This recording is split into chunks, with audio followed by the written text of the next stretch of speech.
Hi, everybody. This is Joel Simmons for another EarthWorks Turf Talk. This week on the EarthWorks podcast, we had our favorite guest back, Mr. Lawrence Mayhew, our chemist and our dear friend. And we talked a lot about calcium. I asked him to do some homework about how ammonium sulfate affects the release of calcium in the soil profile because there's been some controversy about that. It's one of those subjects that most agronomists have known forever, that ammonium sulfate will acidify the soil, it will release the calcium, and then that calcium becomes available.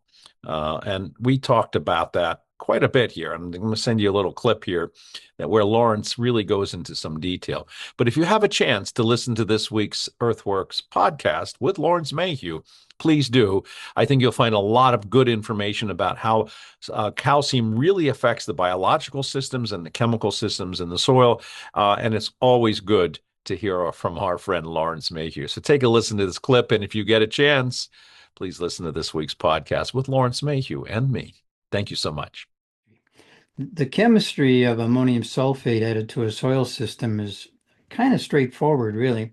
And what happens is that it acidifies through something called nitrification-induced acidification. Got that? I'm writing it down as you say. Okay. Initially, when in the presence of water, the ammonium and the sulfates will break apart, dissociate. The ammonium is now free to kind of float around and do what it wants to do. And the sulfate's free to kind of float around the soil system also. So one of the first things that happens is cation exchange reactions.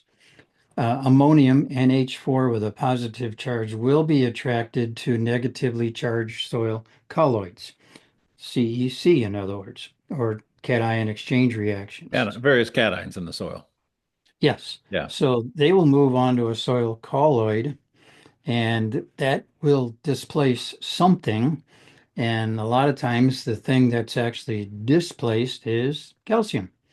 It's sitting on the colloid, it's there, positively charged. The reason for this is rather involved, but very simply, the ammonium cation has the ability to displace a double charged calcium based mostly upon what's called the hydrated radius. The hydrated ammonium ions are small, 0.33 nanometers, compared to a hydrated calcium ion, which is 0.4. So it's smaller. It can get into these colloids quicker, better, faster. The other thing that happens is what I mentioned earlier is the nitrification. The ammonium in combination with oxygen will generate 2 molar concentrations of H plus, which is the acid moiety in water, for every mole of ammonium. So it generates a lot of acid simply by reacting with oxygen and water. And that's the acidification. That's the acidification step right there. Now, the intermediate reaction at that point is a nitrate. The nitrate combines with oxygen, and then we have nitrates. So we end up with nitrates floating around in this soil system. They combine readily with, guess what? Calcium, right? That's nitrate. That's a really fast, typical reaction. Yeah. So when that happens, we have a very leachable form of calcium at that point, calcium nitrate. And it's very difficult to stay in solution, and it stabilizes the soil system by leaching out. So now we have a leachable form. We can prevent that, but if you don't take steps to prevent that, it'll eventually leach out and deplete the soil of calcium. So now that becomes a negative thing.